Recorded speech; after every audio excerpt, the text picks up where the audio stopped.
Hi, willkommen bei Get to the Shopper. Beim britischen YouTuber Premises187 habe ich ein Review der 4K Ultra HD Action Cam von iContext gesehen und mir diese bestellt.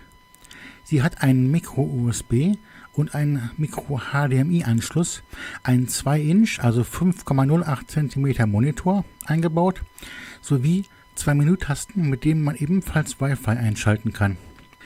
Ich warte noch auf Zubehör, damit ich ein externes Mikrofon anschließen kann, und wenn das klappt, fahre ich mit 4K. Das war's, bis zum nächsten Mal.